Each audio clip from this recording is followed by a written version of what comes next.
कुछ जरूरी बातें हैं जो करना चाहता हूं। आज शाम में लगभग 8 साढ़े 8 बजे के आसपास, 9 बजे के आसपास एक मुझे कॉल आता है गोरखपुर के दुबे जी का। उसके बाद मैं उनसे कहता हूं कि मुझे आपसे बात नहीं करनी है क्योंकि आप मेरी बात नहीं समझेंगे। तो गाली गलौज होता है, उसके बाद घंटों ये सब बहस चलती है। उसके बाद कई चीजें मेरे जहन में आने लगी। न तो मैं गाली से घबराता हूं, जो भी होना था हुआ, उनका पब्लिक वो। उसके बाद मैंने कहा कि आपको जो भी मुझसे बहस, मैं फोन पर आपसे बात नहीं करूंगा, जो भी बहस करनी, मेरे पास इतना टाइम नहीं है, आप एक मंच लगाइए, वहां बहस करेंगे। तो वो कहने लगे कि आप गोरखपुर आइए, मैं मंच लगाऊंगा। मैंने कहा क्यों गोरखपुर ही क्यों आऊं? तो गाली गलौज फिर शुरू। मैंने भी अपना प्रतिकार किया, जवाब दिया और मैंने कहा कि मैं जगह बताता हूं, आप वहां आइए। तो मैं ये कहना चाह रहा हूं, ये रोज मेरे साथ होता है और मेरे साथ नहीं होता है। आप दिलीप मंडल के फेसबुक पर जाइए, कितनी गालियां पड़ती है। अशोक दास को देखिए, सुमित चौहान को देखिए, मीना कोटवाल को देखिए, जो भी लोग सोशल मीडिया पर एक्टिव है उनके साथ इसी तरह का व्यवहार होता है। मुझे समझ में नहीं आता कि जब सोशल मीडिया नहीं था, इस देश में 1 लाख से ज्यादा टेलीविजन चैनल है, इस देश में लाखों अखबार हैं और इस देश में लाखों सवर्ण समाज के पत्रकार हैं जो उनके हक अधिकार के लिए बात कर रहे हैं, लिख रहे हैं, बोल रहे हैं। इस देश में इक्का दुक्का बाबा साहब ने 100 साल पहले मुकनायक शुरू किया था। आज के डेट में इस देश में अब जाकर टीवी अखबार के नहीं होने के बाद सोशल मीडिया पर मुट्ठी भर लोग लिख रहे हैं, बोल रहे हैं। मैंने उस भाई साहब को 5 बातें कही। मैंने कहा कि मैं आपसे बहस करूंगा, आप मुझे एक सवाल बता दीजिए कि आप मेरी बातों से सहमत नहीं है तो आप मुझे फोन कर रहे हैं। मैं इस देश में चलने वाले 1 लाख अखबार, लाखों टेलीविजन चैनल और अखबार से सहमत नहीं हूं। तो क्या मैं उनको बंद करवा दूं? क्या मैं उनको गाली दूं, उनसे लड़ाई करूं, उनको जान मारने की धमकी दूं?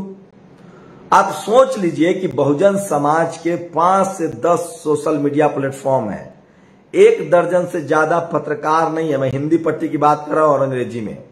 1 टेलीविजन चैनल नहीं है, 1 अखबार नहीं। उसके बाद इतनी प्रॉब्लम है। मतलब इस देश का शोषित वंचित समाज बात नहीं कर सकता है, अपनी बात नहीं रख सकता है। मैंने उन्हें कहा कि आप मुझे एक SC ST OBC माइनॉरिटी का पढ़ा लिखा आदमी ला दीजिए और मैं उससे बात करूंगा। अगर वो मुझे गलत कह दे तो मैं काम बंद कर दूंगा। तो सोचिए, मैंने उनको यह भी कहा कि मैं आपका सर्टिफिकेट, आप मैं गलत कर रहा हूं, या आपका सर्टिफिकेट मुझे नहीं चाहिए। अगर आपको मेरे किसी कंटेंट से दिक्कत है तो आप कोर्ट जा सकते हैं। तो नहीं मुझे गाली देना है, आप मारना है, खत्म करना है, बहस करना है, इस तरह की चीजें। मैं कहना क्या चाह रहा हूं, मैं उन तमाम सोशल मीडिया के लोगों को कहना चाह रहा हूं जिस तरह से दिलीप मंडल काम कर रहे हैं, आपको काम करना पड़ेगा, लगातार बोलना पड़ेगा, लिखना पड़ेगा। ये चाहते हैं, ये पहले 2 लेयर पे काम करते हैं। सोचिए, आज इनका टीवी है, इन्हीं का अखबार है, इन्हीं का तमाम संसाधन है, यूट्यूब इन्हीं का है, फेसबुक इन्हीं का है, ट्विटर इन्हीं का है। लेकिन गिनती के दर्जन पर SC ST OBC माइनॉरिटी के लोग फूले पेरियार अम्बेडकर की बात करते हैं, संविधान की बात करते हैं, वो बर्दाश्त नहीं हो रहा है। सारी फिल्में ये बनाते हैं, सारा टेलीविजन इनका है, सारा न्यूज चैनल्स इनका है, सारा अखबार इनका है, सारे पत्रकार ये हैं।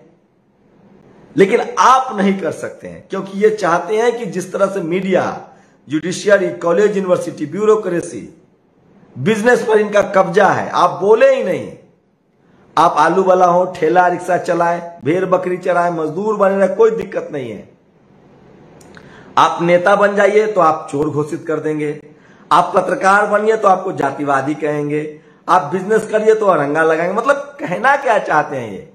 इसकी वजह हमारा डर। और हम लोग सब काम करना जानते हैं, सड़क बनाने से लेकर, सफाई करने से लेकर, इंजीनियर, डॉक्टर, वैज्ञानिक भी बनने लगे, जहाज भी उड़ाते हैं, यूनाइटेड नेशंस में भी पहुंच रहे हैं। लेकिन हम बोल नहीं रहे हैं। ये समाज, चूंकि हमारी संख्या इतनी ज्यादा है, हमारे लोग इतने कम हैं। मैं फिर कह रहा हूं, इस आंदोलन से सबको जुड़ना पड़ेगा, अपने हक अधिकार के लिए सबको बात करनी पड़ेगी। नहीं तो ये लोग टारगेट करते हैं। एक टीचर ने, रतनलाल ने लिख दिया तो उसको जेल में डाल दो। शंभू सोशल मीडिया चला रहा है तो उस पर कंप्लेन कर दो, केस दर्ज कर दो। एक मंत्री दीक्षा का 22 प्रतिज्ञा ले रहा है तो उस पर कंप्लेन कर दो। ये कैसे चलेगा? 90% लोगों को आप सुनना नहीं चाहते हैं, उनके हक अधिकार की बात नहीं करते हैं। मेरे YouTube चैनल पर 99.99% सहमति लाइक के वीडियो होते हैं, लाइक्स करते हैं लोग। मतलब मैं जो बोल रहा हूं, जो कर रहा हूं, उसको इस देश का 90-99% बहुजन पसंद कर रहा है, जो भी सोशल मीडिया पर है। एक तो बहुजन समाज के लोग ही मीडिया पर नहीं है, ट्विटर पर नहीं है, फेसबुक पर नहीं है। अभी मुट्ठी भर लोग आए हैं सिस्टम में, ये बात ही नहीं करने देना चाहते हैं। ये अद्भुत है, मतलब मुझे समझ में नहीं आ रहा है। और इसकी वजह यह है कि हमारे बाप दादा, हमारे पूर्वज इनसे डरते रहे, बात ही नहीं किया। हमें बात करना है, हमें बोलना है। मैं फिर कह रहा हूं, इस देश में सत्ता के शिखर पर जाने के लिए बोलने की जरूरत है, अपनी बात कहने की जरूरत है। जाति के पर बात मत कीजिए, डिस्क्रिमिनेशन पर बात मत कीजिए, हक अधिकार पर बात मत कीजिए, संविधान पर बात मत कीजिए। ये क्या बात हो गई? इस देश के बहुजन समाज के लोगों से मैं अपील कर रहा हूं, हर आदमी को बोलना पड़ेगा। एक आदमी के बोलने से काम नहीं चलेगा। 90% आबादी वाला समाज है, आप सबको बात करनी पड़ेगी, आप सबको बोलना पड़ेगा। नहीं तो ये क्या करते हैं, एक एक करके लोग को टारगेट करते हैं, और आप खड़ा नहीं होंगे तो इस देश के बहुजनों को एक दूसरे के साथ आना पड़ेगा, एक दूसरे के साथ बात करनी पड़ेगी। जितने लोग जागरूक हैं, 10 करोड़ लोग भी अगर जागरूक हैं, 20 करोड़ लोग भी जागरूक हैं, 90, 80, 85% में, सबको डेमोक्रेसी बचाने के लिए बात करनी पड़ेगी, लोकतंत्र बचाने के लिए बात करना पड़ेगा, संविधान बचाने के लिए बात करना पड़ेगा, और जातिवाद के खिलाफ बात करना पड़ेगा। हम लोग जातिवाद के खिलाफ बात कर रहे हैं तो जातिवाद, और सोचिए हमारे साथ नहीं हो रहा है, लालू यादव के साथ वही होता है। उनसे नफरत करेंगे क्योंकि वो राजनीति में ऊपर तक पहुंचे, मायावती जी से नफरत करेंगी, तब बाबा साहब से नफरत करते थे। एक आदमी ऐसा बताइए बहुजन समाज का जिससे इन्होंने नफरत नहीं किया, जिसको मारने की कोशिश नहीं हुई। आज भी जिनके मूर्तियों से नफरत करते हैं, चेक बताइए, मेरा छोड़ दीजिए, मैं अदना आदमी हूं, बाबा साहब को आज पूरी दुनिया मान रही है। बाबा साहब के काम को आज दुनिया मान रही है ना। बाबा साहब के भी ये खिलाफ हैं, उनकी मूर्तियां तोड़ रहे हैं। बुद्ध को आज दुनिया मान रही है, पूरी दुनिया में बुद्ध को लोग मान रहे हैं, बुद्ध की फिलॉसफी को मान रहे हैं। ये बुद्ध को बुद्धू कहते हैं। पेरियार सबसे बड़ा साइंटिफिक टेम्परामेंट का आदमी, उनके खिलाफ है ये। सावित्रीबाई फुले, ज्योतिबा फुले, रामस्वरूप वर्मा, कबीर, रविदास, इनका काम बताइए इनको। बाबा साहब की 22 प्रतिज्ञाएं बताइए, उन्होंने क्या लिखा है। हम लोग वही बात बोल रहे हैं तो ये मारपीट करना चाहते हैं, मार देना चाहते हैं। ये ताकतवर लोग नहीं है, ये डराते हैं लोगों को। इनका सिस्टम पर कब्जा, इनको लगता है कि हम सबको मार के बच जाएंगे। इसका एक ही इलाज है, बहुजन समाज के लोगों को अपने हक अधिकार के लिए संवैधानिक तरीके से, जो भारत का संविधान है उसके हिसाब से अपनी बात करनी पड़ेगी, अपनी बात रखनी पड़ेगी। आप बताइए, मैं राजनीति की बात कर रहा हूं। जगदेव बाबू को मार दिया, लालू यादव जेल में चले गए, मायावती जी को गालियां देते हैं, चोर कहते हैं। अखिलेश यादव के साथ क्या होता है, मुलायम सिंह यादव के साथ क्या हुआ। मुलायम सिंह का आज मैंने एक वीडियो देखा, वो कह रहे हैं कि जो अमीर लोग हैं, जो शिक्षित लोग हैं, जो सम्मान वाले लोग हैं, जो अमीर लोग हैं, एससी वाले लोग हैं, वो हमारा क्यों इज्जत करेंगे, हमारा आदमी बैल जोत रहा है, हल जोत रहा है। तो सोचिए हर दौर में हमारे लोगों के साथ क्या होता है। क्या ये सब लोग गलत हैं? मरने के बाद इन सब लोग की पूजा हो रही है। आप सोचिए कि हमारे नेताओं का जब लालू यादव जेल में, मायावती जी के पर कितनी टिप्पणियां खराब होती है, हेमंत सोरेन के साथ क्या हो रहा है, शिबू सोरेन के साथ क्या हो रहा है, स्टालिन को कौन लोग गाली दे रहे हैं। मतलब ये विरोध भी करे तो ठीक है, ये शोषण भी करे तो ठीक है, आपको बोलना नहीं है। इन्हीं में से इक्का दुक्का लोग आके आपके पक्ष में बोलेगा, वो भी ठीक है, वो भी चलेगा। बहुजन अपनी बात नहीं करेगा। क्यों नहीं करेंगे भाई? आपको दिक्कत है, आप चैनल मत देखिए। हम लोग जैसे टीवी अखबार नहीं पढ़ रहे हैं, नहीं देख रहे हैं आपकी चीजें। आपको डेमोक्रेटिक राइट है, आप कोई बात कर सकते हैं। आपको नहीं चैनल अच्छा लग रहा है, नहीं देखिए, फोन करके गाली देंगे, फोन करके धमकी देंगे, फोन करके मारेंगे। अरे लीगल तरीका अपनाओ ना, कोर्ट में जाओ, हम लड़ेंगे वहां केस। पूरा सिस्टम आपका है, चपरासी से लेकर चीफ जस्टिस आपका है, कोर्ट आपका है, पुलिस आपका है, थाना आपका है, दरोगा आपका है। करिए ना केस। और ये मारने की धमकी मत दीजिए, लड़ाई झगड़े की धमकी मत दीजिए, हम लोग उसमें भरोसा नहीं करते हैं। हम लोग डेमोक्रेटिक आदमी हैं, संविधान को मानने वाले आदमी हैं। लेकिन एक बात समझ लीजिए, हम बोलना बंद नहीं करेंगे, हमारी नस्लें गुलाम हो जाएंगी। बस मैं बहुजन समाज के लोगों से बात कर रहा हूं कि एक एक घर से निकालिए बोलने वाले को, समझने वाले को, लिखिए, पढ़िए, बोलिए। जिस दिन हम लोगों ने सामूहिक रूप से अपने हक अधिकार के लिए बोलना शुरू कर दिया, हमें और कुछ करने की जरूरत नहीं है। हमें बस फूले पेरियार अंबेडकर, संविधान, रामस्वरूप वर्मा, जगदेव बाबू, सुनीलाल पटेल, सर छोटू राम, इन सबके विचार को आगे बढ़ाना है। गुरु नानक साहब की बातों को आगे बढ़ाना है, उनके आइडियोलॉजी को आगे बढ़ाना है। गुरु गोविंद सिंह साहब की आइडियोलॉजी को आगे बढ़ाना है, जिन लोगों ने इंसानियत के लिए, न्याय के लिए लड़ाई की है, जो हर तरह के भेदभाव के खिलाफ थे। शिवाजी महाराज की बातों को आगे बढ़ाना है।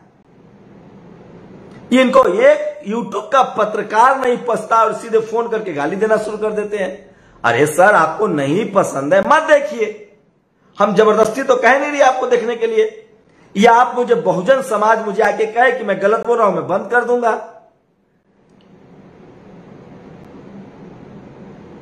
सोचिए आप, ये मुझे गोरखपुर बुलाते हैं, ये अपने घर बुलाते हैं, मुझसे मारपीट करना चाहते हैं, मुझसे इतने गंदे मतलब छूटते ही गाली गलौज। इस देश में जातिवाद कौन कर रहा है? इस देश में शोषण कौन कर रहा है? इस देश में धार्मिक भेदभाव कौन कर रहा है? कौन बताएगा ये? इस देश में संविधान के हिसाब से जो अधिकार है उसके खिलाफ कौन लोग हैं? हम लोग किसी के संविधान में दिए अधिकार के खिलाफ बोल रहे हैं क्या? कुछ भी ऐसा बोल रहे हैं क्या जो संविधान में नहीं है? क्या आप भारत के संविधान को नहीं मानते हैं? सवाल ही पैदा नहीं होता है। आप धरना नहीं, नेता हमारे धरना नहीं कर सकते हैं, प्रदर्शन नहीं कर सकते हैं, हमारे पत्रकार ओपिनियन नहीं बना सकते हैं, खबर नहीं दिखा सकते हैं। अरे भाई, ये क्या है? हम लोग शुक्र मनाइए, हम लोग डेमोक्रेटिक आदमी है, संवैधानिक आदमी है, हम लोग शांति प्रिय आदमी है, बुद्ध को मानने वाले हैं। हम लोग को किसी से नफरत नहीं है। हम लोग जातिवाद खत्म करना चाहते हैं। ये लोग मैं यही तो कह रहा हूं कि अगर जातिवाद के खिलाफ आपको खराब लग रहा है तो आप बदलिए, छोड़िए जातिवाद को। ये गाली देना, डराना, धमकाना, ये सब बंद कीजिए। अगली बार से अगर मुझे जो भी इस तरह की वीडियो आएंगे, मुझसे बात होगी, मैं सुमित चौहान की तरह इसको वीडियो को डाल दूंगा। अब मैंने सोच लिया है, मैं इनसे बात, मैं सोशल मीडिया पर मैंने जो पब्लिक कर रखा है नंबर, वो इसलिए कि हमारे पास कोई बड़ी टीम नहीं है। इस देश में रोज बहुजनों पर अत्याचार होता है, कहीं घर कब्जा, कहीं मार दिया, कहीं घर पर कब्जा कर लिया, कहीं राशन नहीं मिल रहा है, कहीं रेप की घटना हो गई, कहीं पुलिस कंप्लेन नहीं ले रही है। आज एक फौजी साहब का फोन आया कि उनकी पत्नी को गाली दी गई और उनको उल्टे जेल में डाल दिया गया। किसी के घर में घुस के हंगामा होता है। अब इसीलिए नंबर मैंने दे रखा है ताकि इस देश में जो समस्याएं हैं वो पता चले। इसको न्यूज रूम में एक असाइनमेंट होता है। इस देश के टेलीविजन अखबार में अगर आपने काम किया है तो उनका हर जिले में, हर राज्य में रिपोर्टर होता है। उनके पास पैसा है, संसाधन है, हमारे पास नहीं है। तो हम बहुजन समाज से सीधे बात करते हैं, उनसे खबरें जानते हैं, समझते हैं, उसके बाद उस खबर को बताते हैं। आपको इससे आपत्ति है? मैं इस देश में विक्टिम के साथ हूं और आगे से अगर किसी ने मेरे साथ इस तरह की बदतमीजी की तो मैं उनका नंबर पब्लिक कर दूंगा। आप किसी को फोन पर गाली दे सकते हैं तो आप सावधान रहिए, आपके खिलाफ कंप्लेन भी किया जाएगा। यह बिल्कुल रतनलाल जी के साथ यही होता है। सुमित चौहान, दिलीप मंडल के ट्विटर पर जाके देखिएगा कितनी गालियां पड़ती है। ये धमकी देना, ये कानूनन अपराध है सर। किसी को आप धमकी नहीं दे सकते हैं, किसी को गाली गलौज नहीं कर सकते हैं आप। एक कानूनन अपराध है, संविधान के हिसाब से अपराध है।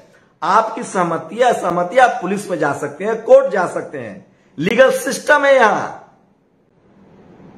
और ये धमकी भरा खेल बंद कीजिए। सोचिए, इस देश का बहुजन जिस दिन सारे टीवी चैनल अखबार को नापसंद करता है, कहने जाता है कि इसको बंद कर दीजिए। आपके पास आपके टीवी हैं, आपके अखबार हैं, आप फिल्में बनाते हैं, पूरा सिस्टम पर आपका है। बहुजन समाज के हिस्से में क्या है? हम लोग लाचार, बेबस, गरीब लोग हैं।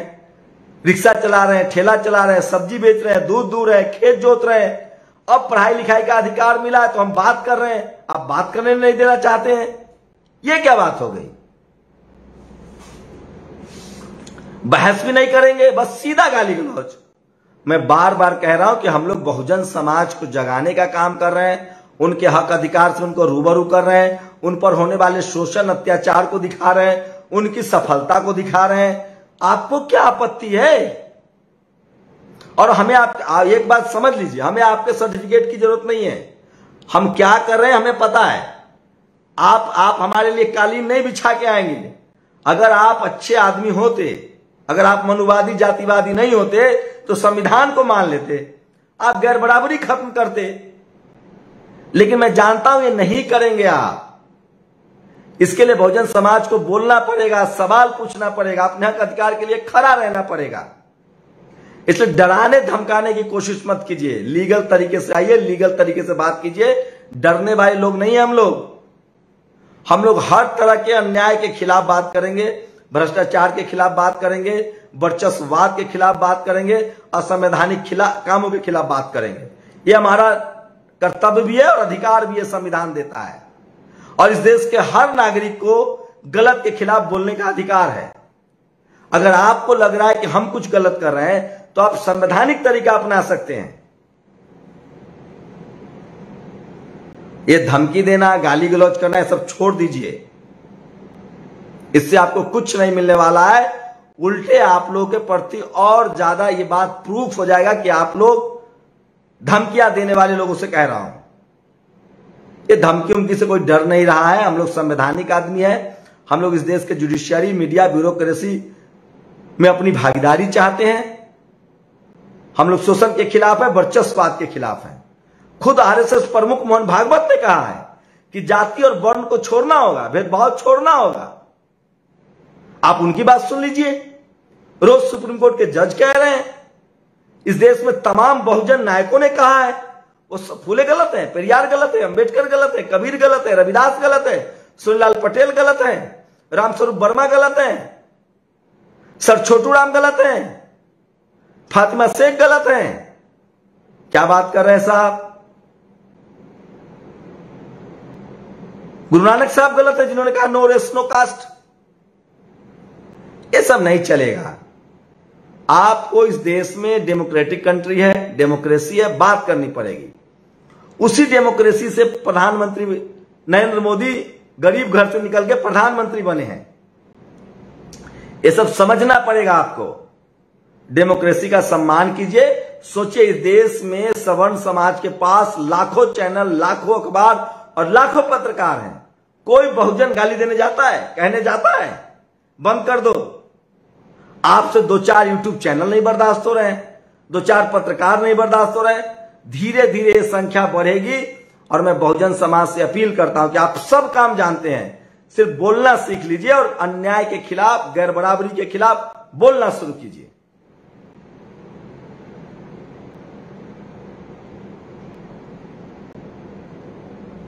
तो मैं जो लोग भ्रम में हैं कि उनके गाली गलौज से कुछ मुझे फर्क पड़ता है, तो आप भ्रम में रहिए। हम लोग संविधान मानने वाले लोग हैं, डेमोक्रेसी को मानने वाले लोग हैं। हम लोग इस व्यवस्था को मानते हैं। इस व्यवस्था में जो गड़बड़ी है उसको सुधार करना चाहते हैं। हमारी लड़ाई वर्चस्ववाद के खिलाफ है, सामंतवाद के खिलाफ है, मनुवाद के खिलाफ है, जातिवाद के खिलाफ है। और ये लड़ेंगे। आप नहीं रोक सकते हमें। और आपको हिंसा करने की भी अनुमति नहीं है। आप ये मत सोचिए कि आप अन्याय करके, अपराध करके बच जाएंगे। आप अपराध करेंगे तो आपको कानूनी तौर से सजा मिलेगी, लीगल तरीके से सजा मिलेगी आपको। इसलिए अपराध करने का आप सोचिएगा भी मत। वो जमाना गया। अब और रोहित वेमुला नहीं चाहते हम लोग, और ऑल पायल तडवी नहीं चाहते हैं, और डेल्टा मेघवाल नहीं होना है हमें। हम लोग अन्याय के खिलाफ लड़ेंगे, बात करेंगे, एक पत्रकार के तौर पे भी, और सरकार से भी सवाल पूछेंगे। जातिवाद, मनुवाद, ब्राह्मणवाद के खिलाफ लड़ेंगे हम लोग, बात करेंगे। ये आपको छोड़ना पड़ेगा। अगर आपके दिमाग में बैठा हुआ है तो इसको छोड़िए। भारत के संविधान को मानिए। एक भारतीय के तौर पे हम सब पहले भारतीय हैं। जाति और धर्म का जो ये नशा है, इससे निकलिए। इस देश में हर लोग, सभी को रहने का अधिकार है। और हम कॉन्स्टिट्यूशन को मानने के लिए बाध्य हैं, और कॉन्स्टिट्यूशन हमें SC ST OBC माइनॉरिटी और जनरल का दर्जा देता है, जो संवैधानिक प्रावधान है, और हम उस पर बात करेंगे। आप लोग अपनी प्रतिक्रिया जरूर दीजिए। शुक्रिया। नेशनल दस्तक की आपसे गुजारिश है कि अगर इसको बचाना चाहते हैं तो नेशनल दस्तक को सब्सक्राइब करने के लिए रेड कलर के सब्सक्राइब बटन को दबाएं, फिर बेल आइकन की घंटी दबाएं। नेशनल दस्तक को बचाने के लिए बहुत जरूरी है कि हर खबर को शेयर करें, लाइक करें, कमेंट जरूर करें।